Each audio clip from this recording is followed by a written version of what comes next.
여야의 정치 고수들과 함께 뉴스의 미래를 예측해보는 금요일의 코너죠. 뉴스게임. 예, 오늘 저희 뉴스게임의 패널 조홍천 개혁신당 제가 특보신데 항상 총괄특보. 총괄특보 총괄특보 나오셨고요. 그리고 국민의힘의 김경진 전 의원 어서 오십시오. 안녕하세요. 김경진 의원님. 네. 인사 나눌 지금 정신도 없으시군요. 네. 그렇네. 들어오시면서부터 오늘 정말 힘든 인터뷰가 될 것 같다 걱정하면서 굉장히 좀 침울하게 들어오셨어요. 김 전 의원께 먼저 입장을 여쭤야 될 것 같습니다. 이번 계엄에 대한 김경진 전 의원의 입장 어떻게 그 밤을 보내셨습니까? 일단 뭐 국민 여러분께 드릴 말씀이 하나도 없고요. 음, 하나도 없고요.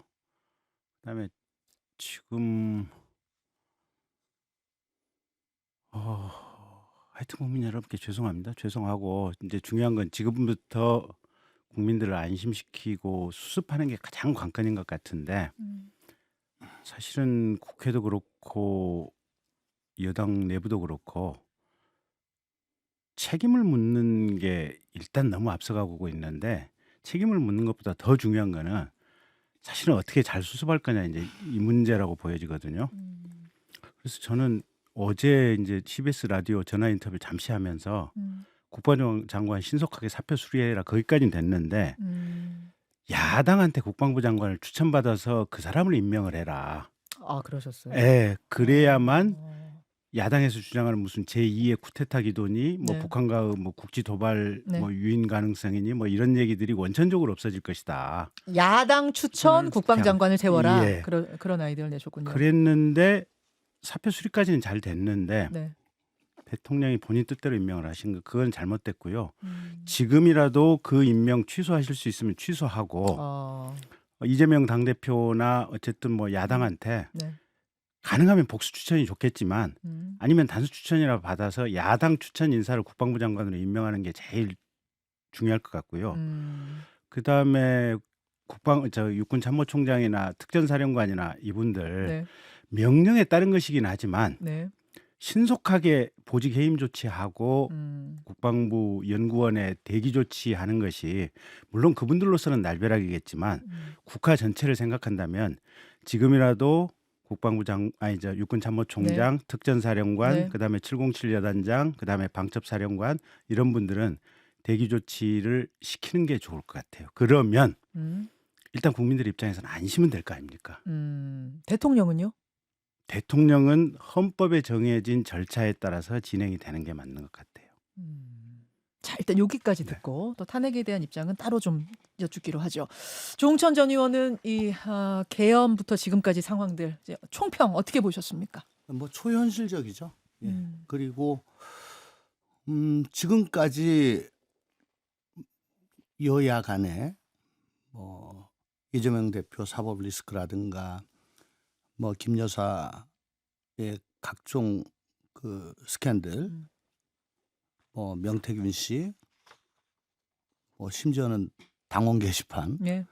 뭐 이런 걸로 지리하게 전선을 형성하고 진지전 참호전을 해왔다면 재래식 무기로 해왔다면 이거는 갑자기 핵미사일이 날라오는 그런 사태다. 다행히도 국회가 사드를 발사해서 방어했어요. 방어는 했지만 그러니까 재래식 무기를 동원한 싸움에서 핵전쟁으로 돼버리니까 지금까지의 전선도 무의미해지고 지금까지의 각종 이슈들도 다 사라지고 이제는 과연 이 핵전을 왜 도발했냐 이제 이 책임 추궁으로 가는 뭐 거의 블랙홀이 돼서 정말 초현실적이고 또 그 상황을 보면서 이재명 대표는 전생에 도대체 나라를 몇 번 구했냐. 그거 무슨 말씀이실까요? 아니 시간은 이재명 대표 편이 아니고 국민의힘 편이었다고 저는 봤어요. 재판을 이제 계속 진행해야 되니까. 왜냐하면 탄핵으로 몰고 갈 만큼 결정타가 없는 상황에서 음. 또 윤석열 정부가 뭐 갑자기 쇄신하고 뭐 국정 기조를 바꾸고 음. 나아질 리도 만무하고 음. 또 민주당 또한 음. 계속 발목 잡기로 계속 가는 그런 대드락 상태, 교착 상태로 예. 계속 갈 거거든요. 예. 그러면 시간은 흘러가는데 네. 저 두 개의 판결이 어쨌든 째깍째깍째깍 가니까 시간은 여당 편이었는데 여기서 거의 뭐 핵미사일을 자기 쪽으로 쏴버리는 바람에 자폭 테러라고 보세요? 예, 그럼요. 이건 말도 안 되는 거죠. 일반 탄도 아니고 핵미사일이라고 저는 보는데 이재명 대표 앞에 주단을 깔아준 격이다. 그러니까 대통령이. 뭐 다 없어지고 갑자기 고속도로가 빵 뚫렸잖아요. 고속도로를 뚫어. 지난 대선 때, 총선 때도 그러더니 도대체 몇 번을 이러는지 전생의 나라를 몇 번을 구했나 그런 생각을 합니다. 초현실적이다, 참담하다 두 분의 총평을 들었는데 아까 조홍천 전 의원이 말씀하시던 중에 저 왜 이랬는지 이 말씀하셨어요. 저도 바로 그 부분이 궁금한데요. 이런 오판, 자폭 테러 도대체 왜 이랬는가? 김영진 전 의원도 곰곰이 생각하셨을 것 같아요. 왜 이랬는가? 대통령은 왜 이런 오판을 했는가? 우선 저도 이제 언론 기사를 가지고 제 머릿속에 이제 추론하고 분석한 내용입니다. 이게 예. 취재를 한 내용은 아니고요. 예. 근데 제 추론에 의하면 우선은 사실은 도발이 계속 있었죠. 계속되는 공직자들에 대한 탄핵, 그다음에 예산안 삭감들, 사실상의 정부 기능 마비를 유도하는 것. 그렇다고 하더라도 이건 헌정 시스템 안에서 해결을 해야 될 문제고 우원식 국회의장도 예산은 통과 안 시키고 제발 타협하십시오라고 그렇죠. 밀어놓고 했잖아요. 네. 근데 이걸 결국은 대통령께서 못 참고 터트려 버리신 거 아니에요. 뭐 참지 못했다 그런 상황에 대해서 동기는 생각은 똑같았지만 이 대응 수단으로서 그건 누구도 생각할 수 없는 부분이 하나 나왔다는 거고 두 번째는 대통령 머릿속에 어떤 선거제 시스템과 여기에 대한 상황 분석의 문제인데 제가 보기에는 국회하고 선관위에 지금 군이 갔잖아요. 네. 네. 선관위가 간 부분은 결국은 추론할 수 있는 것은 대통령 머릿속에 부정선거에 대한 어떤 강한 의심과 생각이 있지 않았느냐. 그러다 보니까 어쨌든 선관위에 있는 자료를 체계적으로 분석해서 부정선거 자료를 잡아내야겠다. 이런 아마 통상적인 어떤 보수 일각에서 옛날 황교안 전 총리가 제시했던 그 맞아요. 사고의 연장선이 그 생각의 씨앗이 대통령 머릿속에 들어있는 것 같아요. 그게 지금도 이어지고 있어요? 그때 부정선거 외치던 그게 아직도 그 흐름이 있어요? 그 보수 세력 일부에서는 네. 그런 유튜브라든지 그런 주장들이 아직도 있습니다. 대통령이 그걸 보세요? 본다고 추정할 수밖에 본다는 소문이 있죠. 네, 본다는 소문들이 있고 그래서 제가 저희 당원들도 평당원들도 그런 주장을 하시는 분들이 한 20% 정도 있거든요. 예. 그래서 야 선관위 직원이 가령 민주당 지지자들로 100% 채워졌다면 그게 말이 되지만 그게 아니다. 그러니까요. 그 지역적으로도 가령 뭐 호남 출신만 있는 것도 아니고 영남 출신, 충청 출신 골고루 다 있는데 구조적으로 말이 안 된다. 거기다가 오세훈 시장이 재보궐선거에서 박영선 후보 했을 때는 우리가 19% 차이로 이겼다. 예. 구조적으로 말이 안 되는 예. 망상을 황교안 전 총리가 얘기했다고 그걸 철석같이 믿고 있는 당원들이 있는데 예. 그 생각의 연장선상에 생각의 씨앗이 대통령 머릿속에 있으신 것 같아요. 그걸 왜 계엄으로 그런 의심을 했다 칩시다. 그러면 그걸 왜 계엄을 통해서 그 뭔가 조사해야겠다고 생각을 했을까요? 그냥 하면 안 돼요? 그러니까 이 몇 가지가 합쳐져 있는 거죠. 이 몇 가지가 그러면 하는 김에 이것도 하고 전공의들도 처단하고 뭐 다 같이 하는 거예요? 뭐 처단이라기보다도 처단이라는 표현은 조금 극렬해 보이긴 한데 어쨌든 이거는 법 질서를 잡아야겠다 이제 그게 핵심인 것 같기는 하고 근데 이 대한민국에 꽉 막혀 있는 상황을 본인 입장에서는 이 문제를 일거에 해결해야 되겠다고 하는 것이 대통령 머릿속의 생각인 것 같은데 그게 헌정 질서의 범위 내에서 해결해야 되는데 이건 본인은 아주 특단의 비상 상황을 써야겠다가 본인의 머릿속의 생각이었던 것 같아요. 자, 제 추론입니다. 예, 이렇게 저렇게 그냥 네. 왜일까를 추론해 보면 그렇다. 조홍천 전 의원도 고민해 보셨을 것 같아요. 이 어이없는 오판, 자폭 수준의 오판. 긴급 담화문을 보면요. 예. 반국가 행위, 뭐 반국가 세력, 네.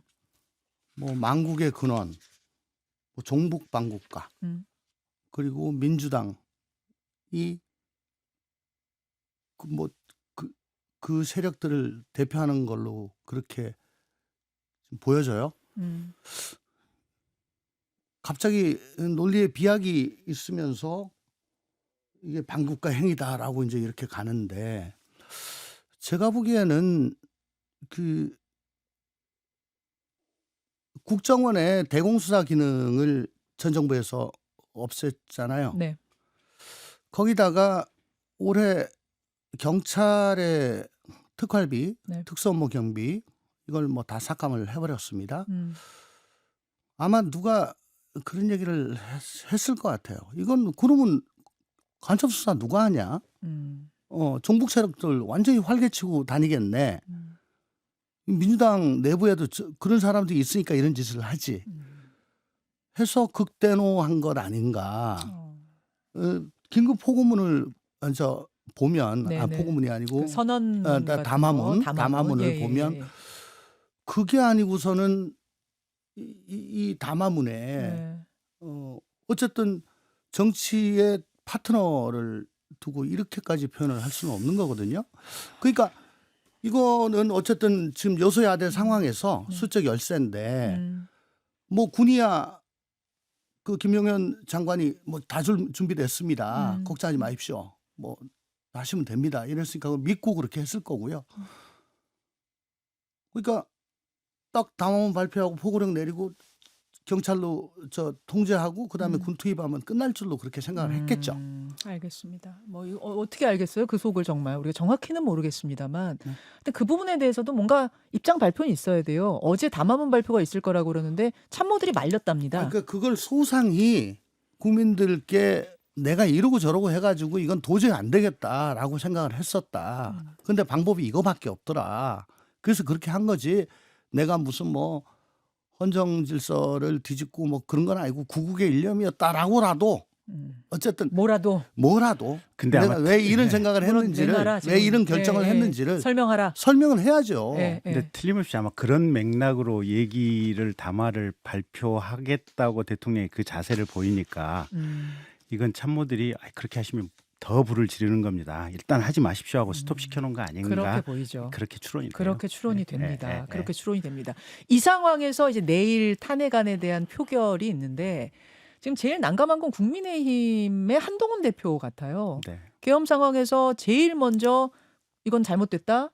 국민들 앞에서 내가 목숨 걸고 맞겠다. 믿어주십시오. 했는데, 아니 반헌법적이고 위헌적이면은 그런 행동을 하면 사실은 탄핵이거든요. 탄핵 네. 사유가 되거든요. 근데 네. 탄핵은 또 내가 맞겠다. 이게 굉장히 좀 딜레마적이고 모순된 느낌이 들어요. 김 의원님 어떻게 보세요? 그게 일단 두 가지죠. 예.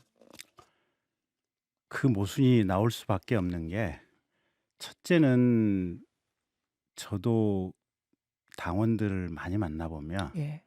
당원들의 70~80%가 탄핵은 반대한다예요. 그건 지난 탄핵에 대한 트라우마? 그렇죠. 음. 아. 음.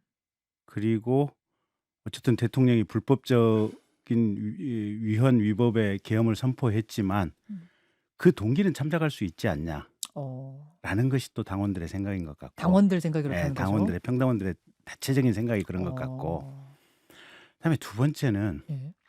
이건 이제 중도층 일부까지도 생각이 비슷할 수도 있는데, 탄핵이 되고 나면 아까 조홍천 선배 말대로 이재명 대표한테 그냥 양탄자를 깔아주는 건데, 과연 그러면 그 이재명 대표가 대통령이 된 5년의 시간은 과연 대한민국이 어디로 갈 것이냐. 이거는 지금 현재의 대통령은 판단력이 부족하고 생각이 부족하고 충동적이긴 하지만 이욕적이고 탐욕적인 동기는 보이지는 않는다.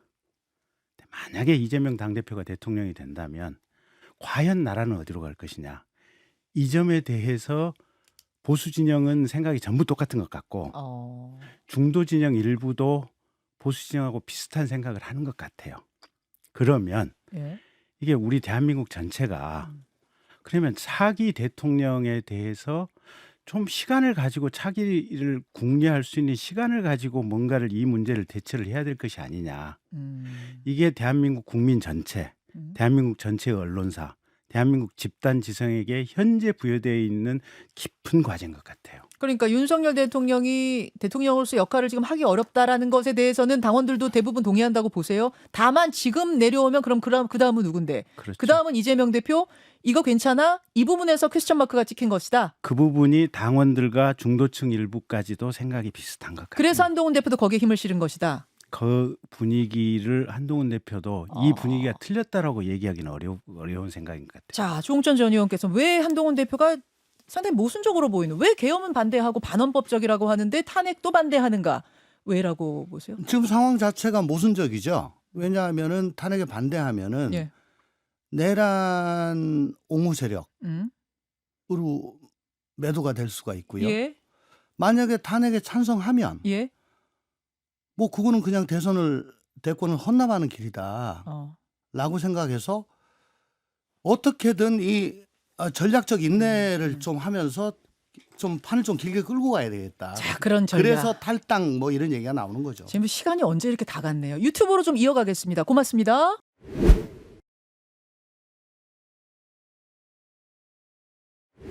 자, 라디오 청취자들과 인사 나누고 유튜브로 두 분하고 시간이 이렇게 제가 많이 간 줄 몰랐어요.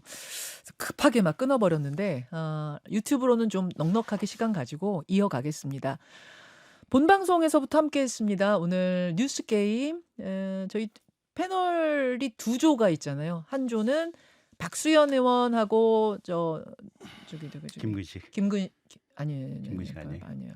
저기 누구시지? 갑자기 김성태 의원. 예. 박수현 의원과 김성태 전 의원 두 분 조가 계시고 우리 조홍천 전 의원, 김경진 전 의원 조가 계시는데 오늘 이제 김경진 전 의원과 조홍천 전 의원 조가 함께하게 되셨는데 조홍천 전 의원은 왜 오늘같이 힘든 날 접니까 하실 정도로 김경진 의원이. 예, 김경진 전 의원님. 예. 제가 뭐라 그랬어요 지금? 저 얘기. 그래서 저도 지금 밤을 너무 많이 새가지고 정신이 좀 없는 거 이해해 주세요. 그 정도로 상황이 참담하다. 계속 그 말씀하고 계세요. 참담하다 이 상황이. 이런 계엄에 대해서 전혀 동의하지 않으시고 참담하다는 말씀을 계속하고 계시는 와중이라는 거 좀 전해드리고 본방송에서부터 이어가겠습니다. 한동훈 대표가 왜 계엄에는 절대 반대하는데 그리고 위헌이라고 했는데 탄핵에는 동의하지 않는 것인가? 이건 너무 모순 아니냐? 제 질문은 그거였고요. 네. 거기에 대해서 김경진 전 의원이 뭐 이게 옳으냐 그르냐를 떠나서 일단 분석을 해주셨어요. 뭐라고 하셨냐면은 탄핵의 트라우마.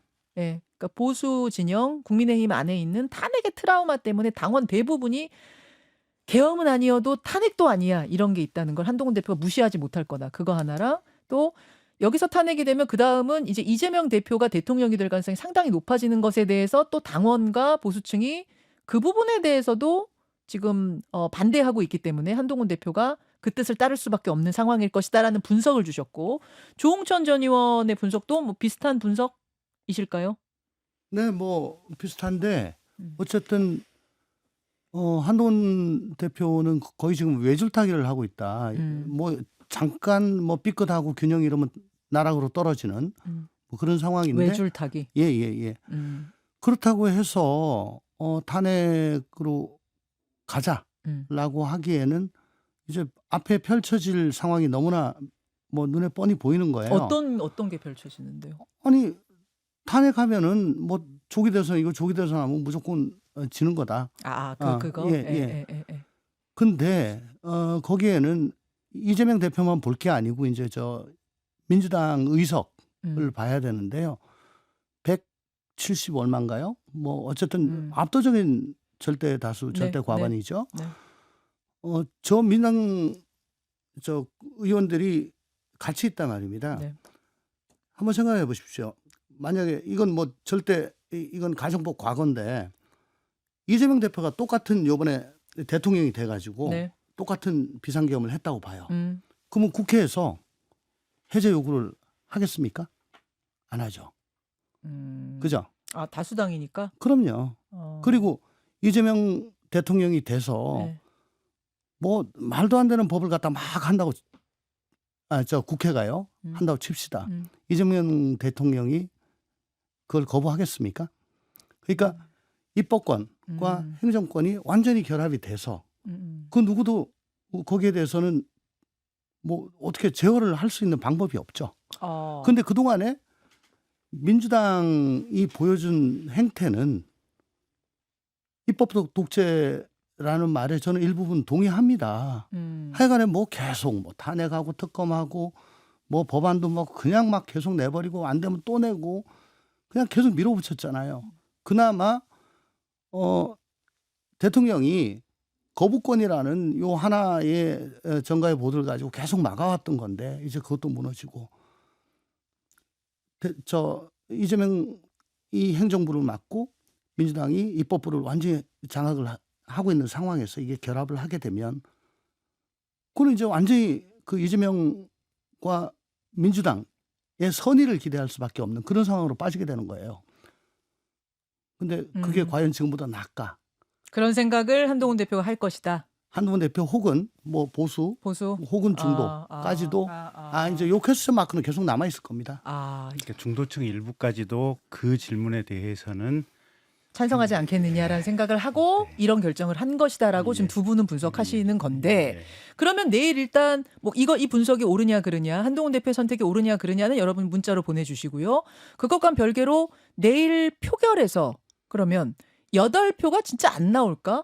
국민의힘에 어제 스스로를 소장파라고 불러달라고 한 5명의 의원 김재섭, 우재준, 김소희, 김혜지, 김상욱 5명의 의원이 임기단축 개헌, 임기단축 개헌을 하자라고 얘기하면서 내일 표결에 어떻게 할지는 아직 완전 정하지는 않았다. 당론으로는 반대 입장을 당론으로 정했지만 우리는 어떻게 할지 아직 정하지 않았다 했거든요.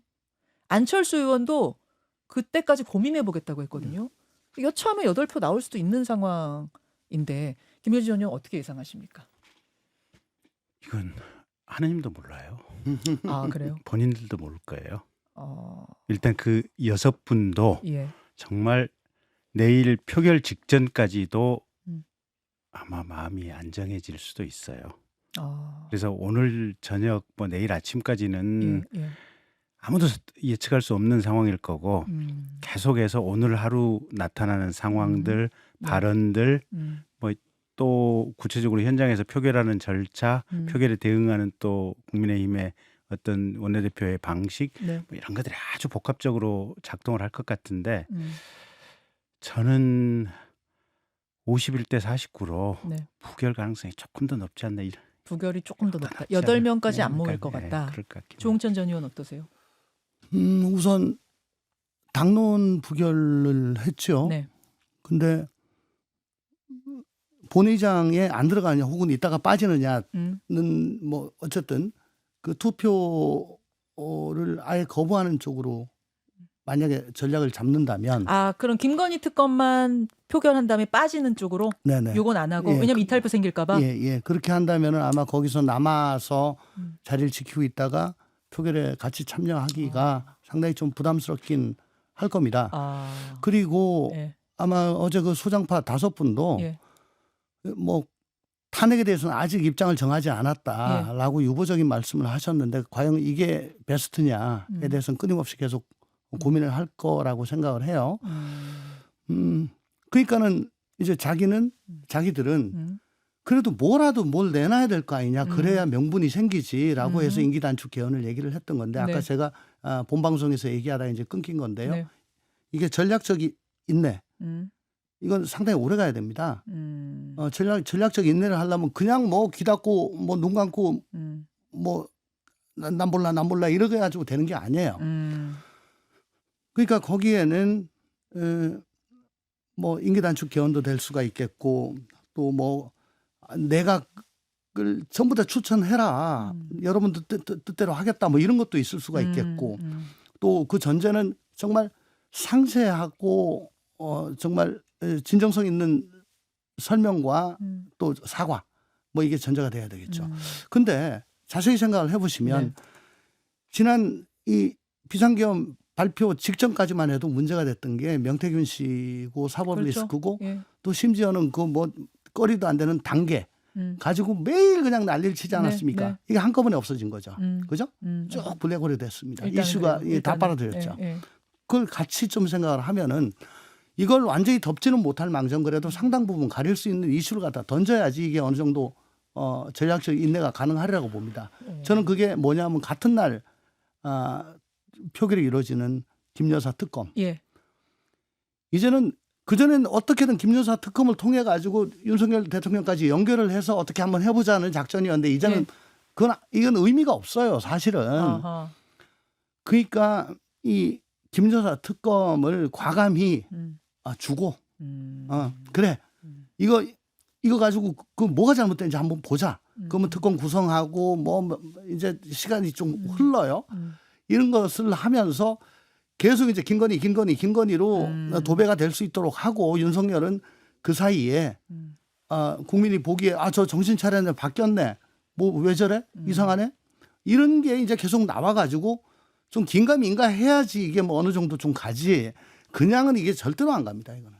예. 그렇게 해서 갈까요? 저는 그것도 사실은 그런데 어쨌든 뭐 지금까지 조선의 사랑꾼인데 그래도 아내를 내치고 내놔야죠. 아니 그러니까 그 말씀이 해야죠. 아니라 예. 지금 그 정도가 나오면 김건희 특검 받고 그 특검으로 이슈가 진행되다 보면은 이 계엄과 탄핵에 대한 이슈는 좀 덮일 가능성이 있다라고. 덮인다기보다 좀 지연이 될 수가 있겠죠. 저는 예. 안 덮일 것 같아요. 왜냐하면 계엄이 너무 덥지는 않습니다. 너무 커요. 이건 미사일도 아니고 진짜 핵폭탄이기 예, 때문에 예, 예. 국민들이 그날 받았던 그 상처와 트라우마는 예전에 그걸 겪어본 분들, 우종천 의원 겪으셨고 김병진 의원도 겪어본 분들은 말할 것도 없고 교과서에서나 봤던 저 같은 사람들, 영화에서나 봤던 저 같은 사람들한테도 너무도 충격적이었기 때문에 이게 뭐 다른 걸로 이렇게 이슈를 덮는다 그런 정도 수준 저는 아닐 거라고 봐서. 당연한데 예. 다만 몰핀이라도 놔야죠. 모르핀처럼 예. 일단 할 수 있는 궁여지책으로 그렇게 갈 것 같다는 말씀. 예. 지금 아마 한 대표는 그걸 생각할 겁니다. 그렇게 예. 그러니까 전략적 지원을 해야 네, 되니까. 이건 지금 이제 분석하시는 거예요. 그런 걸 아마 생각하고 있을 거다. 그런 말입니다. 내일은 만약 내일은 일단 부결될 걸로 보세요. 저는 부결로 보세요. 두 분 다 부결 쪽에 조금 더 부결이 되고 나면 그런 끝인가? 아니죠. 아닐 것 같아요. 부결되고 나면 지금 뭐 시국 선언 일어나고 사실은 토요일에 장애 집회 계속 하던 거 젖은 장작이라 그랬거든요. 불이 안 붙는다 했는데 민주당 분들도 그런 얘기 했는데 불을 붙여버렸어요. 휘발유를 확 부어버렸죠. 윤 대통령이 붙였어요. 예. 근데 부결까지 되면 더 붙을 수 있어요. 그러면 그 다음은 국민의힘 뭘 생각하는 것인가? 그래도 그냥 일단 버틴다. 일단은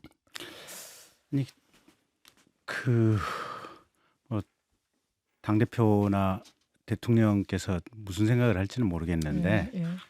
그냥 제가 두 분한테 공개적으로 조언을 한다면 조언. 예. 아까 말한 대로 지금 오늘 신속하게 국방부 장관 지명했던 거 취소하시고 철회하시고 야당 추천 받으시고 그다음에 관련됐던 군인들 다 국방부 대기 조치, 대기 발령 조치 하시고 그다음에 총리도 아예 추천해 달라라고 해서 행정부 운영에 대한 실질적인 실권을 상당 정도 이양을 하고 그리고 나서 우리 사회가 차분하게 좀 시간을 두고 이건 대통령 탄핵 문제가 아니고 대한민국 향후 5년, 10년, 20년에 지금 사실은 인구 급감의 시대, 인공지능의 쓰나미가 지금 넘쳐오고 있는 시대거든요. 예.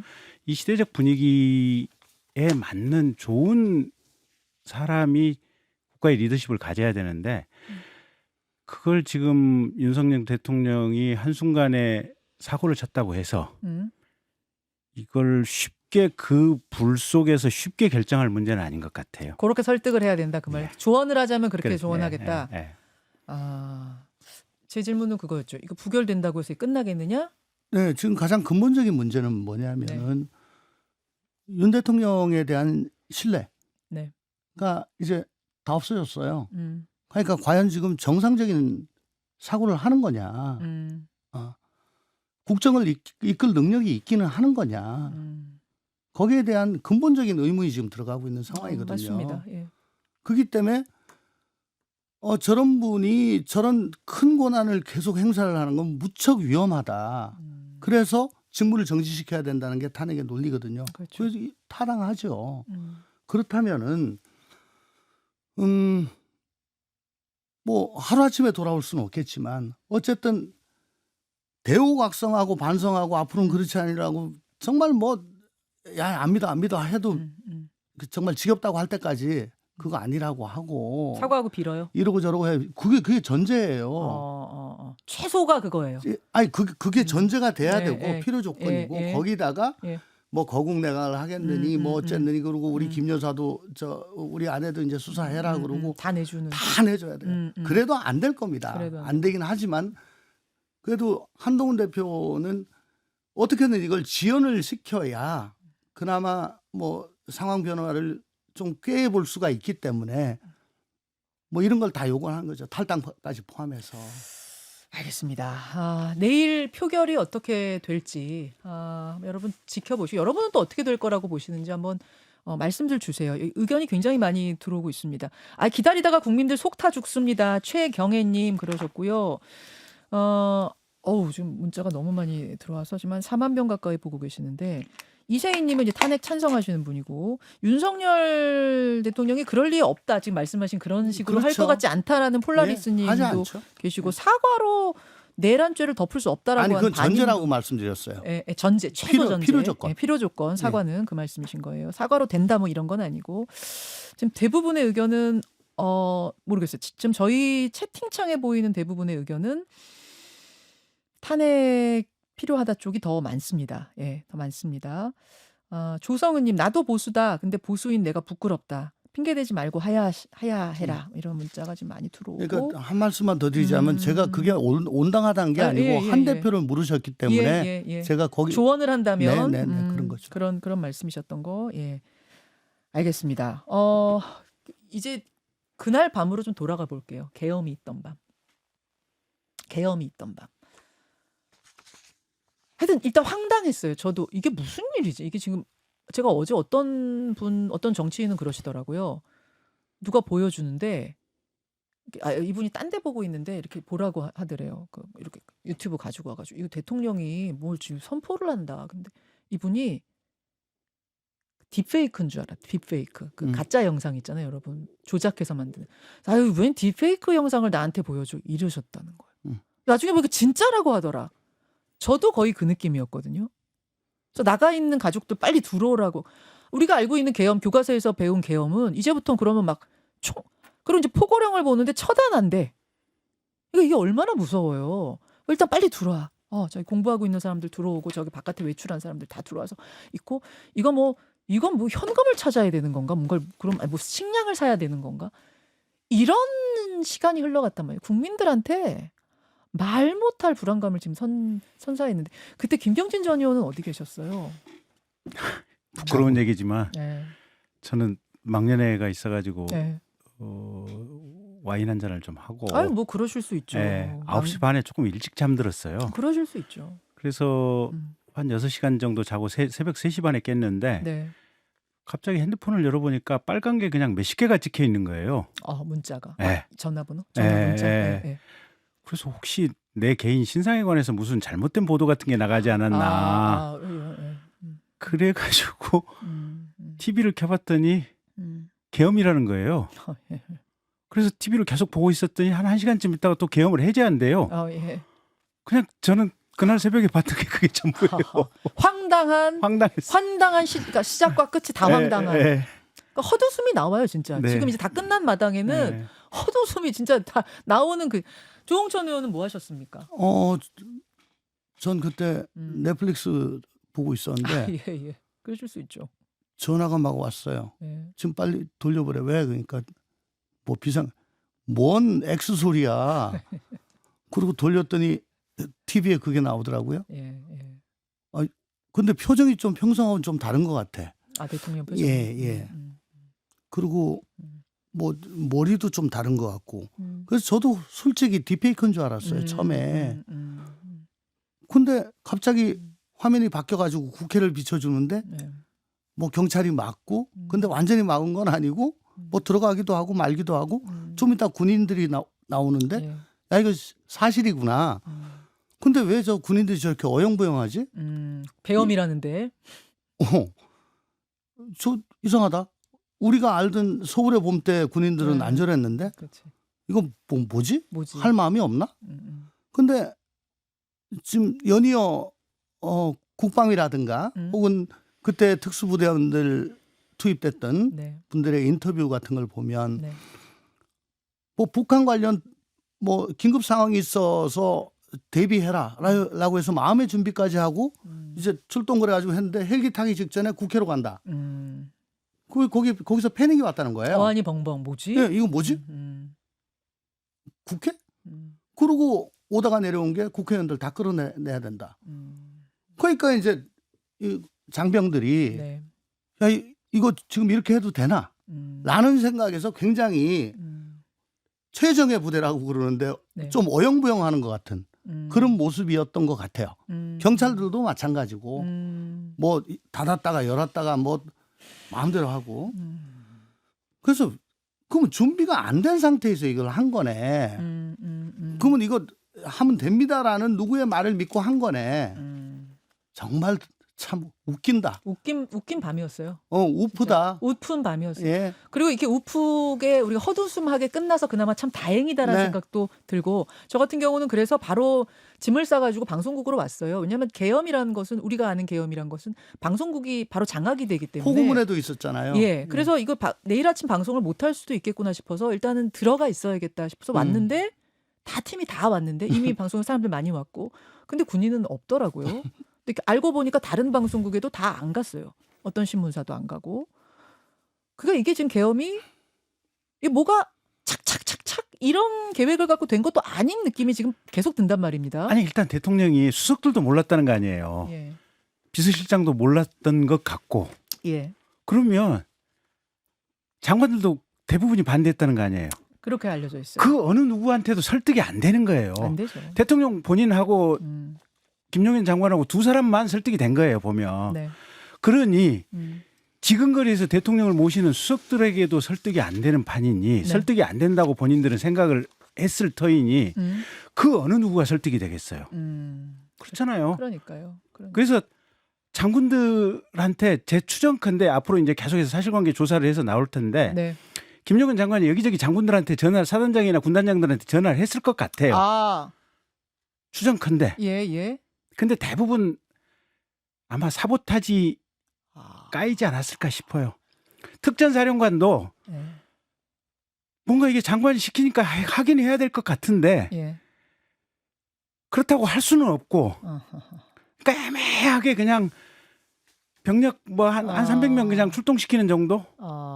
그러니까 지금 그 어제 긴급 현안 질의가 한번 있었죠. 뭐 계속 나오겠습니다만 네. 이제 어제 나온 걸로 보면은 이 계엄사령관 육군 참모총장한테 당신이 계엄사령관 맡으시오 하면서 네. 따르지 않으면 항명죄다 이런 얘기를 좀 했다는 거거든요. 그러니까 어쩔 수 없이 항명죄를 저질 수는 없으니까 따르긴 따르지만 다들 이게 뭐지 하면서 움직였을 것이다. 지금 그렇게 그래서 결국은 실패한 것이다. 대통령실에 안에 있는 국방부 청사에서도 네. 계엄한다고 회의를 한다고 하는데 별로 다들 떡떠름했다는 거 아니에요. 그리고 이게 계엄 비상국무회의를 했던 장관들도 네. 이게 사실은 정상적인 정말 국가 안위에 관련된 사태라고 봤다면 네. 본인이 부서에 가서 네. 전 직원들 긴급 소집해서 공무원들 정자해서 대기하면서 상황에 따른 준비를 시켰을 거 아니에요. 근데 장관들 반대하고 그냥 집에 가버렸던 거 아니에요. 예.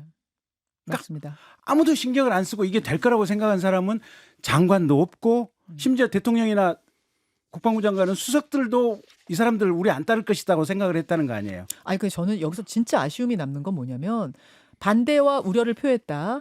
그러니까 11명이 모였는데 대통령하고 국방장관 빼고는 다 반대와 우려를 했다는 거예요. 네.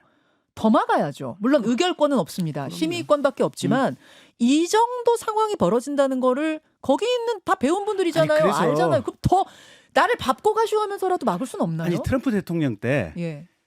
한국에 대해서 한미 FTA를 무효화 선언을 대통령이 하겠다고 하니까 예. 백악관 참모들이 대통령 발표문 가져가서 찢어버렸다는 거 아니에요. 맞아요. 이거 대통령이 기자회견 하겠다고 하면 네. 대통령실에 있는 누가 됐든 아니면 뭐 장관이 됐든 그 기자회견장에 가가지고 대통령 못 가게 몸으로 막아야 돼요. 몸싸움이라도 해야 그랬어야 되는. 된다고 봅니다. 네. 그렇게 안 하면 본인들도 나중에 공범이 될 수 있다는 생각을 못 했을까? 그러니까 이게 너무 갑자기 닥친 일이라 그랬을까? 갑자기 닥쳐도 그렇죠. 그렇죠. 그렇죠. 저 그 부분이 잘 이해가 안 가고 제가 타임라인 한번 정리 다시 한 번만 해드릴게요. 아까 민주당 김병주 의원 이분 장군 출신이신데 이분하고 하면서 제가 쭉 타임라인 정리 한번 했던 거 다시 한번 정리하겠습니다. 못 들으신 분들 계실까 봐. 화요일 밤 10시 느닷없이 국무회의가 소집됩니다. 장관들은 무슨 일인지 전혀 모른 채 속속 모여들었고요. 대통령 총리 포함 11명이 되면 그게 의사 정족수인데 의사 정족수가 채워지자마자 더 기다리지 않고 바로 회의를 시작했대요. 이 자리에서 대통령 국방장관 2명 빼고는 다 반대와 우려를 표명했다는 게 어제 이상민 장관 얘기입니다. 근데 대통령이 워낙 완강했다. 그리고 10시 20분 국방장관이 육군참모총장 박안수 총장을 불렀다는 거예요. 포고령 1호를 내밀면서 당신이 개헌사령관 맡아라 이렇게 명령을 합니다. 그리고 어기면 항명이다. 이렇게 했다는 게 어제 육참 총장 주장입니다. 근데 포고령 한번 보여주세요. 포고령을 본 육참 총장은 내용이 이상한 거예요. 이 군인이 보기에. 그래서 이거 법적으로 문제될 수 있다라고 국방장관한테 얘기했더니 국방장관은 법적 검토 끝났다. 법률 검토 끝났다라고 말을 했답니다. 그리고 이제 안 따르면 항명죄다까지 나온 거예요. 3분 뒤 10시 23분 대통령은 카메라 앞에서 계엄 선언합니다. 그리고 직후에 국회가 경찰에 의해서 처음에는 폐쇄가 돼요.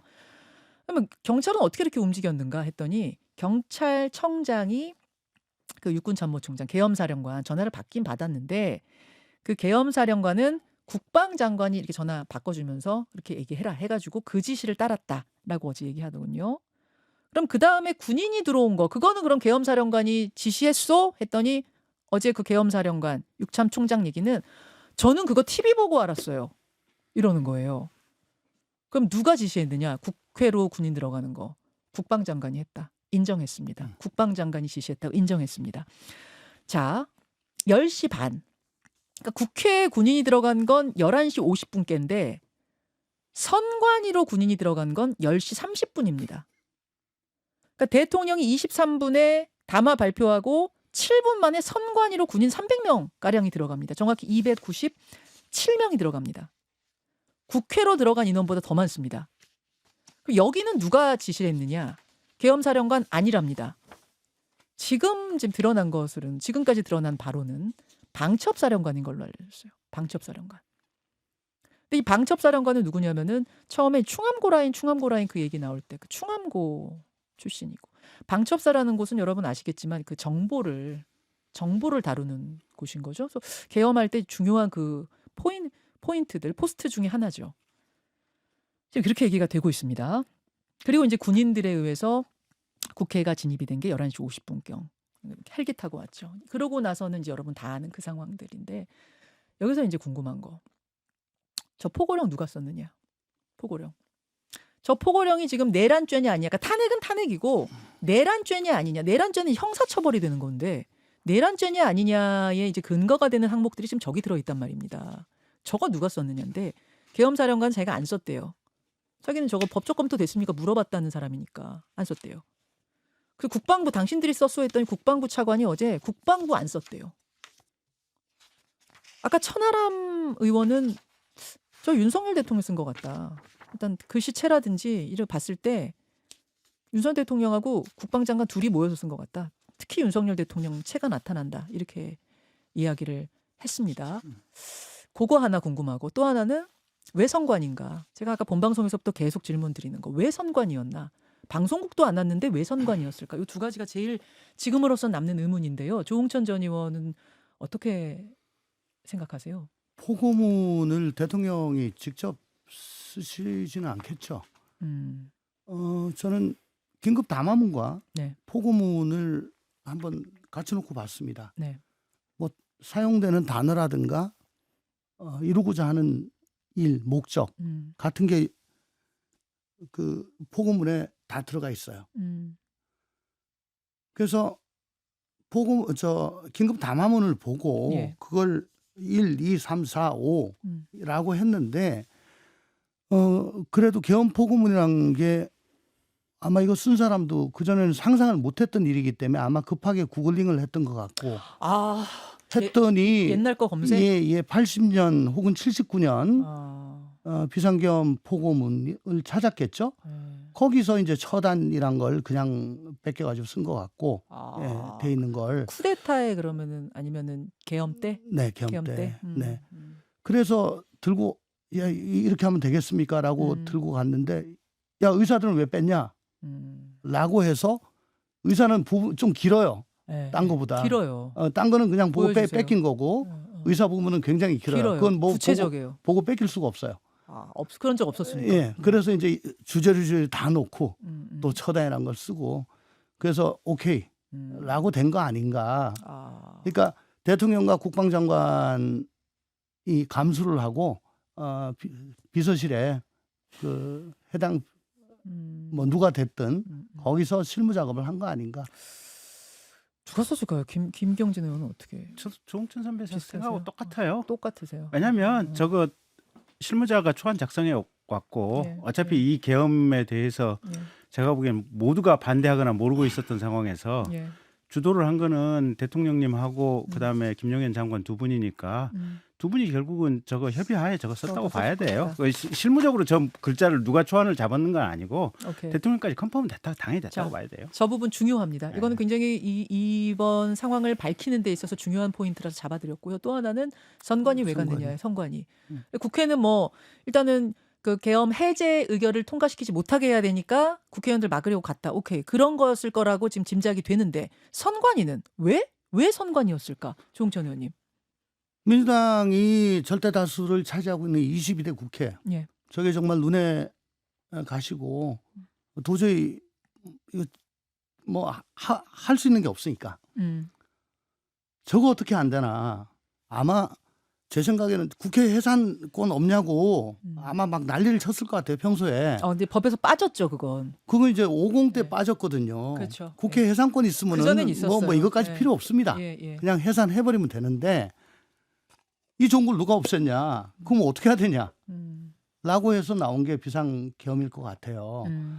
비상계엄을 하는데 지난 22대 총선 때 민주당이 뭐 국힘보다 무지하게 잘했다.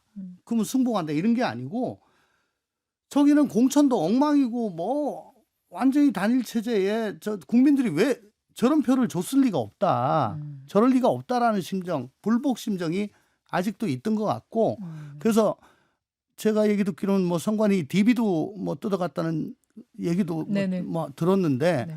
그러니까 당시에 선거가 민의를 제대로 반영하지 않았다는 걸 이참에 한번 입증해내서 이걸 가지고 22대 국회를 한번 부정해보자 라고 하는 그런 생각. 유튜브 너무 많이 보신 것 같아요. 다들 이 부분은 뭐 본방송에서부터 좀 비슷하게들 얘기하시고 김경진 의원도 그쪽으로 똑같아요. 똑같은 부정선거 똑같은- 생각이 머릿속에 그냥 강하게 계신 거예요. 참 아이고 참 이게 그러니까 이게 얼마나 참 어처구니가 없고 준비도 안 되고 얼토당토 안 하냐면 어제 저희 아내가 저한테 카톡을 하나 보내왔어요. 누구한테 받은 거라면서. 예. 아마 받으셨을지도 모르겠는데 이 왜 이렇게 비상계엄을 했냐에 대해서 김건희 여사가 윤석열 대통령한테 여보 심심하면 게임이나 해 라고 했는데 그 게임을 계엄으로 잘못 알아듣고 했다. 지금 도는 게 있어요. 네, 그게. 그렇게 돌고 네. 또 왜 10시 20분이냐 한자로 하면 10자에다가 2자를 아래로 놓으면 왕자가 된대요. 그래서 10시 20분이다. 그것도 돌아요. 별게 다 돌아요. 별 얘기가 지금 다 돌아요. 얼마나 우프입니까? 우프죠. 네. 네. 무서워야 되는데 이게 정말 우프죠. 그때 당시엔 무서웠지만 지나고 나니까. 참, 예, 그런 상황입니다. 예, 여기까지 일단 보는데 여러분의 의견 좀 보겠습니다. 그 사이에 속보도 많이 들어왔는데요. 우선 추경호 원내대표가 원내 지도부 사퇴의 뜻을 내비쳤다. 뭐 결정은 아닌데 그럴 수밖에 원내 없겠죠. 지도부 사퇴의 뜻을 내비쳤다라는 이 기사가 들어와 있고, 확정은 아닙니다. 기사가 들어와 있고, 선관위는 오전 9시 반에 긴급회의, 계엄군 진입 관련된 논의를 위한 선관위 긴급회의가 개최된다고 합니다. 그리고 한동훈 대표도 긴급 최고위를 소집했다. 이런 속보가 지금 들어와 있는 상황. 여러분의 의견도 좀 볼까요? 예. 찐세실님, 저는 북한이 쳐들어온 줄 알았어요. 계엄이라고 해서 그러셨고, 호야님도 전쟁 난 줄 알았다고. 예. 황하정님도 가짜뉴스인 줄 알았습니다. 그러면서 그린님은 밤중에 저 왜 나왔지 대통령이 이랬는데 비상계엄이라고 해서 깜짝 놀랐다 이런 분도 계시고요. 예, 뭐 문자가 너무 많이 들어오는데 지금 예, 일단 여기까지 의견 듣는 것으로 하고 내일 7시 오후 7시에 탄핵 관련된 표결은 어떻게 될지 여러분 또 지켜보시고 월요일에 함께 나누도록 하겠습니다. 뭐 분위기가 가벼울 수가 없어요. 금요일이라고 하지만 분위기는 뭐 무거울 수밖에 없지만 그래도 함께 해주신 지금 이제 한 37,000명 정도 남아 계시는 분들께 저희가 볼펜을 하나 받으셨어요? 혹시 우리 패널들께는 다 드렸는데 이것도 좀 나눠드리고 저희가 마무리하고 싶어서 이번 주에 저희가 사실은 신나게 이 볼펜 기념품 막 나눠드리려고 볼펜 대잔치 막 이러려고 했는데 영 분위기가 그 분위기가 그럼 다음 주에 아니어서 하시죠. 다음 주에. 이번 주에 마무리를 하려고 해서 그러면 두 분께서 보시면서 뭐 내용은 좀 빨리 올라가니까 못 보시더라도 한 두 분씩만 좀 골라주시겠어요? 우리 꿀단지들, 예, 저희 애청자들께 볼펜 선물 드릴 분께 두 분씩 너무 빠르. 빨리 넘어간다. 너무 빨리 넘어가죠. 네. 안 보여, 안 보여. 안 보여. 네. 안 보여. 그냥 눈에 보이는 대로 안 보이세요? 어떡하지? 큰일 났네. 아니 딱 보려면 넘어가요. 저기 현정 언니라고 하는 아이디 쓰시는 분. 현정언님이라. 그분은 드리는 건 이렇게 좋은 빨리 것 같아요. 지나갈 때는 그런 분이 또 보이죠. 그분 한자로 드리겠습니다. 조 의원님도 보이세요? 안 보여요. 전혀 안 보이시죠? 네. 제가 그러면은 드려야겠네. 저는 이제 핸드폰으로 보고 있으니까. 핸드폰으로요? 예, 핸드폰으로. 저도 핸드폰으로 한번 알겠습니다. 김경진 의원 팬 들어오셨네요. 동대문구 김경진 당협위원장 응원합니다 하면서 그레이스 림님. 예, 한 잔. 한 자루. 예, 오늘은 커피가 아니니까 한 자루 드리겠고요. 대한민국 파이팅을 외쳐주신 클라크 류님한테도 한 자루 드리겠습니다. 그 사이에 고르셨어요? 조홍천 의원? 예, 저 민브라더스님, 대한민국 국민은 언제나 현명한 선택을 해왔습니다. 라고 말씀하셨습니다. 예. 민브라더스님. 예, 윈브라더스님께 또 한 잔 드리고, 그 사이에 김경진 의원 너무 빨리 지나가죠. 이승엽님, 내 이름에 딱 보이네요. 이승엽님. 네. 이름이 이럴 때는 약간 이름이 네. 이승엽 선수랑 똑같은 네, 네. 거 뭐 이런 게 또 득이 됩니다. 예, 저도 하나 더 해도 돼요? 네, 하십시오. 예, 사심 가득하게 네. 조홍천 화이팅 해주신 용사 김님. 아유, 사심 가득한 거 좋습니다. 이번 주 내내 정말 무거웠어요. 근데 지금도 사실은 기운이 잘 안 나고 너무 밤을 많이 새가지고 저도 막 아까 이름도 막 헷갈릴 정도로 이런 상황인데 그래도 여러분 주말에 뭐가 들어왔어요? 속보가 또? 요즘 진짜 뉴스 따라가기가 너무 힘들어. 이게 무슨 말이에요? 한동훈 대표, 윤 대통령 주요 정치인 반국가 세력 이유로 체포 지시가 어땠다는 거죠? 뒤가 없습니다. 체포 지시? 했다고 아마 발언을 하신 것 같아요. 체포를 지시했다라고 발언을 했다? 내란죄 해당된다고 확인을 한 건데요, 저게.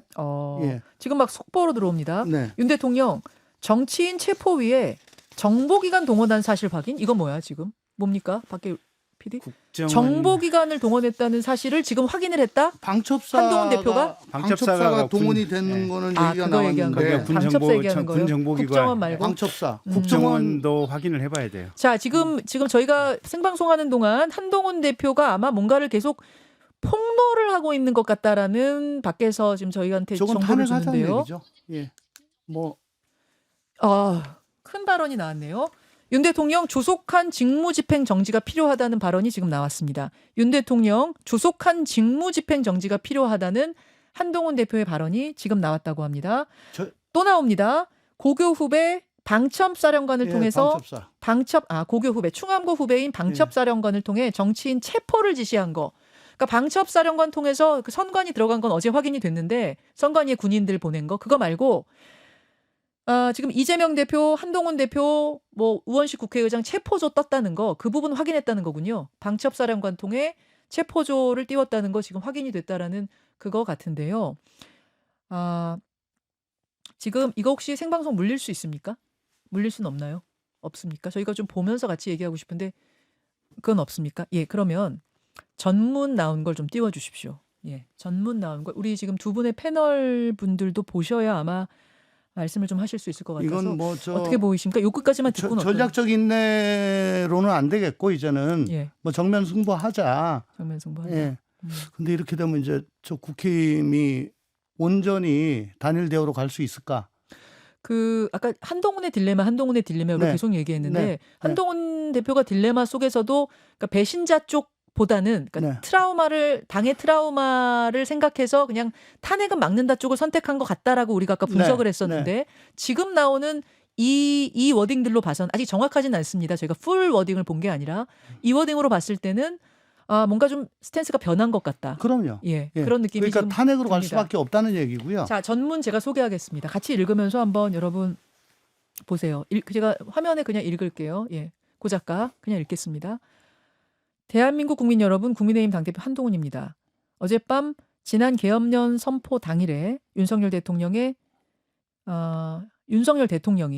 주요 정치인 등을 반국가 세력이라는 이유로 고교 후배인 여인영 방첩사령관에게 체포하도록 지시했던 사실, 그리고 대통령이 정치인들을 체포하기 위해 정보기관을 동원했던 사실을 신뢰할 만한 근거를 통해 확인했습니다. 여인영 방첩사령관이 그렇게 체포한 정치인들을 과천의 수감 장소에 수감하려 했다는 계획까지 파악됐습니다.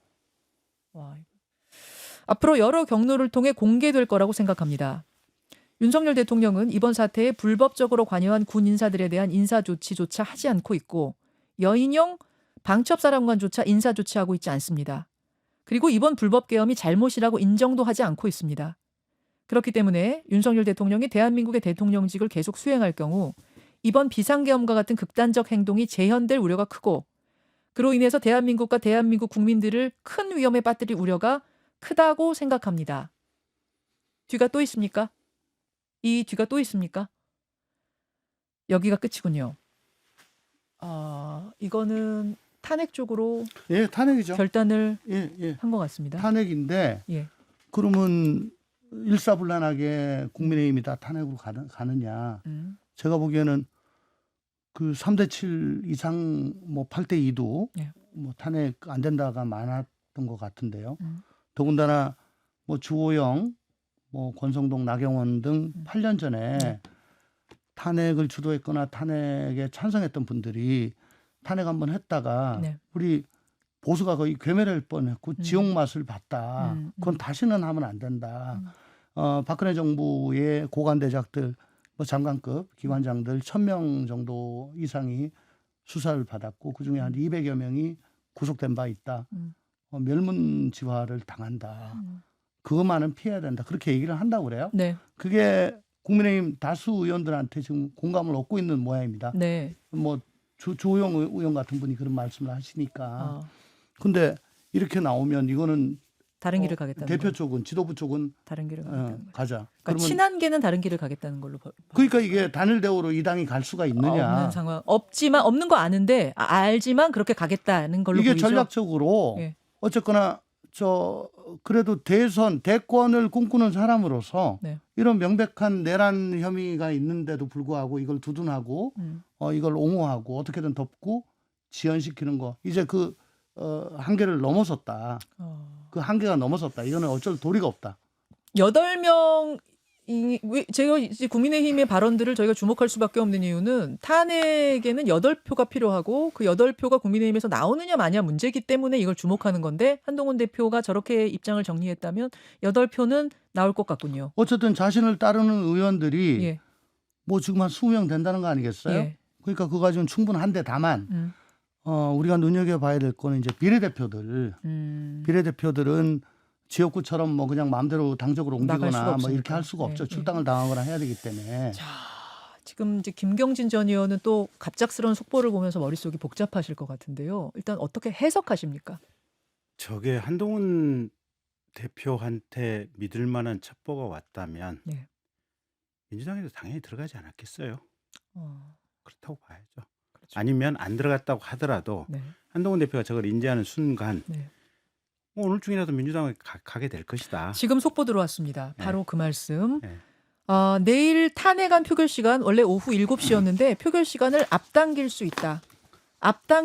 표결 시간 앞당길 수 있다. 이거는 한동훈 대표가 지금 발표하자마자 그렇게 되면은 같이 가자라는 그렇죠. 지체 없이 같이 가자라는 지금 결심했을 때 식기 전에 같이 가자인데 저는 민주당의 이런 행위들이 지금까지 켜켜이 쌓여왔는데 윤 대통령의 저런 내란죄 음. 또 탄핵 사유가 충족됨에도 불구하고 네. 선뜻 동의할 수 없는 그런 게 됩니다. 왜냐하면 의사 일정은 네. 여야가 합의해가지고 가는 거잖아요. 네. 근데 지금 하는 거 보면 토요일 날 저녁에 하겠다. 이것도 국힘이 동의를 해줬을 리가 없어요. 근데 왜 그때 거기 할까? 토요일 날 촛불 집회를 하거든요. 촛불이 이제 불을 붙이고 가장 많은 사람이 모였을 무렵 네. 그때 표결을 하자. 그러면 장소도 아마 여의도로 바꿀 겁니다. 그럼 엄청난 압력을 이제 외부에서 가하고 이제 그걸 노린 거죠. 그리고 부결되면은 내란 세력이라고 다 같이 저주를 하고 이런 그림을 자꾸 만드는데 지금 한 대표가 저렇게 얘기한다고 해서 그래? 그러면 그 만 바뀌기 전에 빨리 하자. 그러니까 의사 일정을 마음대로 왜 아무리 다수라도 다수가 그 부분에 대해서는 반대하신다. 예, 야육당이 함께 탄핵에 지금 찬성했습니다만 그 시간을 계속 이렇게 하는 것에 대해서는 반대한다는 국회 말씀. 의사 일정을 마음대로 이렇게 하는 거는 국민들 보기에 좋지 않을 겁니다. 알겠습니다. 자, 일단 여기까지 저희가 막 마무리를 하려는 와중에 지금 속보가 들어와서 조금 더 진행을 했는데 이게 이제 내일 어떻게 될 것인가 또 그다음엔 어떻게 이 전국이 펼쳐질 건가는 상당히 또 안개 속으로 특히 국민의힘 입장에서는 상당히 좀 복잡한 상황들이 펼쳐질 수 있겠다 이런 생각은 듭니다. 예. 사스 극복하는 것처럼 안개 속에서 한 발자국 한 발자국 잘 나가는 수밖에 아유, 없죠. 그게 아니고요. 지금 정상적인 사고가 과연 가능하냐. 대통령이 그리고 이게 국익과 국민을 하늘로 받들어 모시고 과연 이 대한민국호라는 거대한 배를 안전하게 목적한 항구로 이끌고 갈 생각이 있기는 하냐. 네. 에 대해서 근본적인 의문이 드는 거예요. 그러니까 이 부분에서 지금 한동훈 대표가 마음 바꾼 것 같네요. 결국 체포해서 수감하려고 그것까지 지금 계획을 세워놨어. 방첩사가 있거든요. 그것까지 세워놨다는 것에서 이게 뭐지? 네. 여기서 지금 완전히 이거는 아니다. 그러니까 이건 내란이다 이거죠. 내란이다. 자, 여기까지 하겠습니다. 다시 또 심각해집니다. 예, 여러분 함께해 주셔서 감사합니다. 이건 뭐 주말만은 좀 편하게 보내세요라고 말씀드리고 싶었는데 그 말도 떨어지지 않네요. 예, 체포까지 하려고 해 체포 수감까지 계획했었단 말은 좀 많이 충격적입니다. 뭐 오늘 계속해서 충격의 연속인 이번 주 이렇게 마무리하겠습니다. 두 분 귀한 시간 오랫동안 함께해 주셔서 고맙습니다. 감사합니다. 여러분 7시 10분 월요일에 뵙겠습니다. 고맙습니다.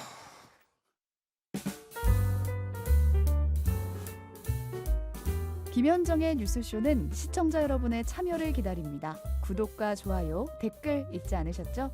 알림 설정을 해두시면 평일 아침 7시 10분 실시간 라이브도 참여하실 수 있습니다.